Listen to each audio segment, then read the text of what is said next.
Stellenbosch in South Africa is an idyllic student town surrounded by vineyards. This is where 22-year-old Inge Lotz lives. She is a hardworking student with many plans for her future. But everything changes when her friends suddenly lose contact with her. In Inge's apartment, they discover a gruesome crime that no one would have thought possible. It's a murder that shocked the university town of Stellenbosch.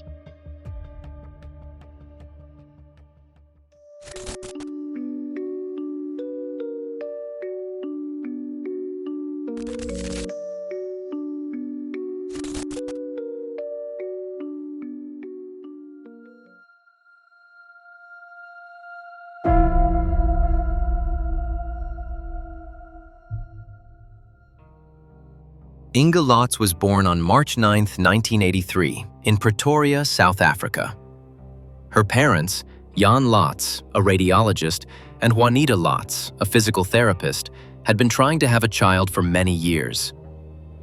After 10 years, their wish was finally fulfilled with the arrival of Inge. When she was born healthy, the family was overjoyed. Inge grew up as an only child in a wealthy and loving household. Even as a child, Inge had many interests. She played several instruments, sang in the church choir, and traveled with her parents through European countries. Her parents describe her as empathetic, helpful, and intelligent. After graduating from high school, she began studying mathematical statistics at the prestigious University of Stellenbosch. There, she soon became one of the top 20 students on the west coast of South Africa. And even though she found it difficult to leave home at first, she settled in well to her new surroundings. The university town of Stellenbosch is small, manageable, and surrounded by nature and vineyards. Safety is very important to Inge. She rarely goes out alone in the evenings and lives in a highly secure apartment complex called Shiraz. In November 2004, Inge meets Fred van der Vyver. He also comes from a wealthy family, is polite, educated, and deeply religious. Fred is already working at this point and is employed as an insurance manager. The two meet more and more often and become a couple. But it soon becomes apparent that the relationship is complicated. Fred refuses any physical intimacy before marriage, which is difficult for Inge. Over time, Fred also begins to interfere more and more in her life. He comments on her clothes, criticizes minor details, and increasingly controls what she does. This leads to repeated arguments between the two. In February 2005, Inge begins to express doubts about the relationship to her friends. She says that Fred makes her feel inadequate and that she is no longer sure whether she wants to continue the relationship, as there are now daily conflicts. On March 11, 2005, Inge visits her parents. The visit was originally planned with Fred, but Inge decides to come alone. When she arrives at her parents' house, she is wearing a shirt with rolled-up sleeves. Her mother notices several bruises on Inge's arm. When asked, however, Inge brushes it off. Shortly afterwards, Fred shows up unannounced at the Lotz family home. The parents sense that the atmosphere between the two is tense. They are worried about their daughter, but don't want to pressure her or interfere. However, they soon regret this, because just a few days later, Inge dies.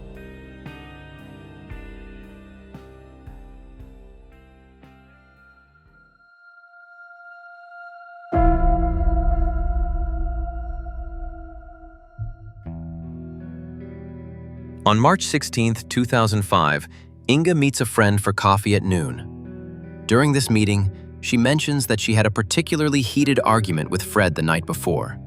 She tells her, "I don't think our relationship can be saved." In the days leading up to this, Inge had repeatedly told her friends that Fred accused her of not really loving him, while she felt the same way about him. This issue had led to repeated heated arguments, and the situation had come to a head the night before. At Fred's suggestion, Inge had started writing a letter to him that morning in which she wanted to explain her feelings. On the evening of March 16th, Fred tried unsuccessfully to reach Inge by phone. All his calls went unanswered. At around 9:20 p.m., he finally called Inge's mother. Juanita said she had spoken to her daughter that afternoon and everything had seemed normal. She suspects that Inge has turned off her cell phone so she can study for an exam without being disturbed. But Fred remains concerned. He calls his friend Marius Botha for advice. Marius also tries to calm him down. Nevertheless, Fred decides to drive from Cape Town to Stellenbosch. Meanwhile, Marius calls another friend, Christo Pretorius. He lives near Inge's apartment, and Fred asks him to check on her. Christo arrives at the Shiraz complex at around 10:25 p.m. The entrance gate is closed. He rings Inge's doorbell several times, but she doesn't answer. Just as he is about to give up, he notices a neighbor smoking on a balcony. He calls up to her, explains the situation, and the woman opens the gate for him. He goes to apartment number 21 and knocks on Inge's door. The lights are off, but he can hear the TV running inside. When he presses the door handle, he realizes that it is not locked. When Christo enters the apartment, the first thing he sees is the TV, and then Inge. She is lying on the couch. He can hardly recognize her because her face is so disfigured. She has massive head injuries, and the entire room is covered in blood. The couch, the floor, Inge's body, everything is covered in blood. She is holding the remote control in her hand, and an open fitness magazine lies at her feet. In shock, Christo leaves the apartment and calls for help. A neighbor lets him into her apartment and calls the police. Christo then informs his friend Marius, who in turn notifies Fred.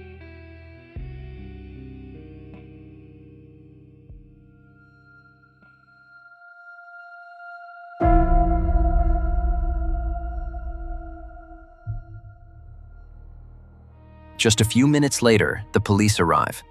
They find Christo Pretorius in a state of complete shock.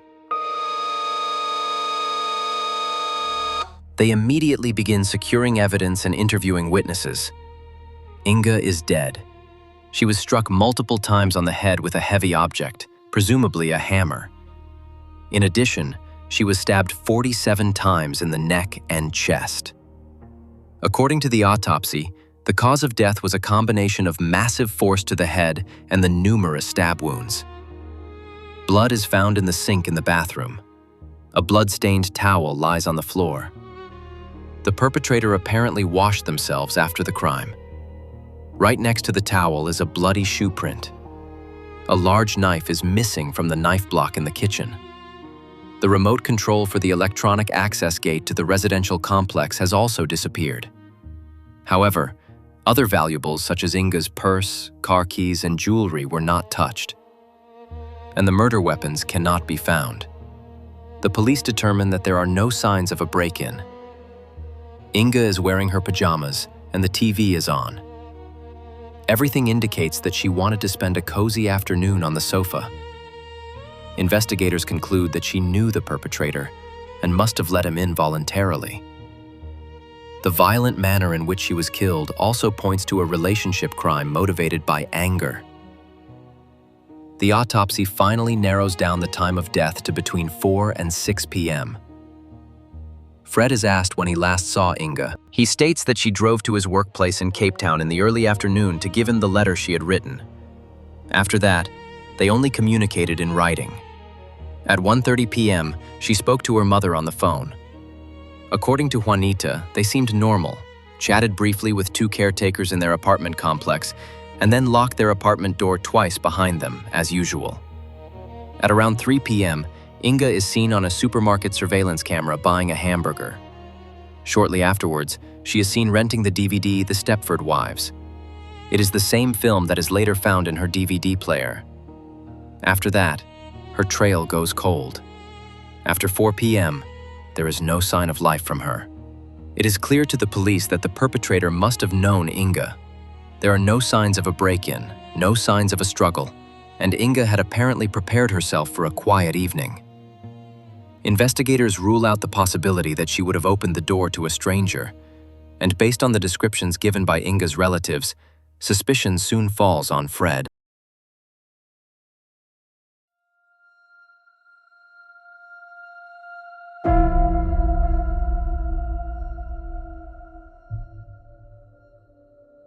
Fred and Inge's relationship was tense. Inge had expressed doubts on several occasions. Perhaps, the police reasoned, she had announced a breakup in the letter, which is why Fred drove to her house that afternoon and murdered her. Fred denies this and initially appears to have a solid alibi. His co-workers confirm that he was in the office from 10:30 a.m. to 6 p.m. A surveillance camera shows him entering and leaving the building. He also sent text messages and made calls to Inge from near his apartment in Cape Town. But between 3:30 p.m. and 5:30 p.m., exactly the time when Inge was killed, there are no witnesses who saw Fred in the office. The building's underground parking garage has an unmonitored side exit, so it's possible that Fred left the building unnoticed. During that time, he also did not send any emails or make any calls from his workplace, which is why the police continue to consider him a suspect. 2 weeks after the murder, a teenager appears at the police station with his mother. 17-year-old Werner Karls claims to have been at Inge's apartment on the day of her death under the influence of drugs. He says he cannot remember everything, but is certain that he was there when she died. At first, his statement seems implausible. The case is well known throughout South Africa at this point, and it is suspected that he is just seeking attention. But then Werner mentions that Inge died on her couch. This is a detail that has not yet been made public at this point. The investigators then take him seriously. But in the course of several interrogations, Werner becomes entangled in more and more contradictions.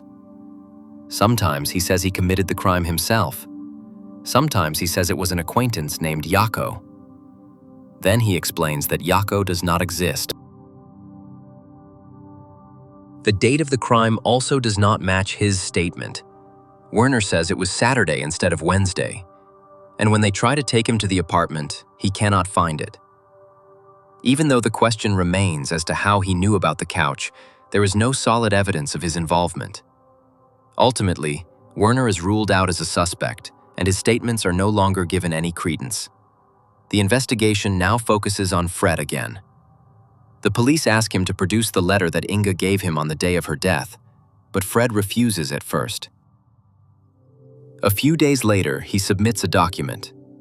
According to investigators, however, this is not the letter, but an older letter that contains no relevant information. The case of the rented DVD is secured in Inge's apartment.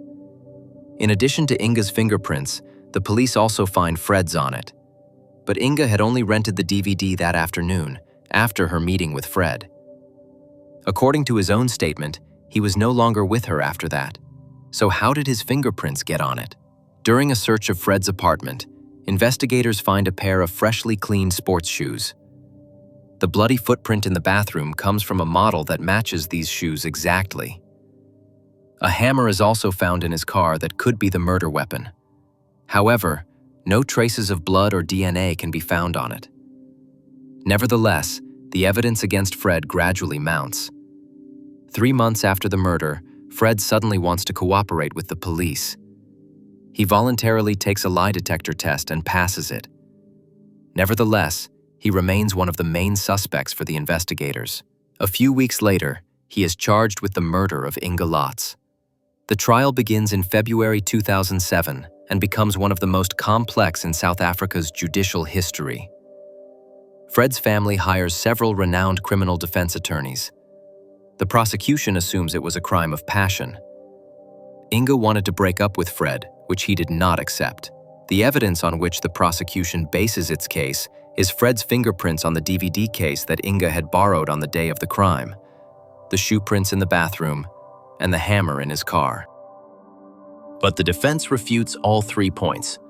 A renowned U.S. fingerprint expert testifies that the prints could not have come from a smooth DVD case, but rather from a glass or cup. In addition, the police returned the case to the rental store after the investigation, making it impossible to re-examine it. The defense also brings Werner into play. He had claimed that someone else was responsible for Inge's death and provided details that were not public. According to Fred's lawyers, it was a mistake for the police to dismiss him as a witness. On the day of Inge's death, around 20 tradesmen were working in the apartment complex, many of whom were in the country illegally. The defense criticizes the fact that none of them were ever questioned further.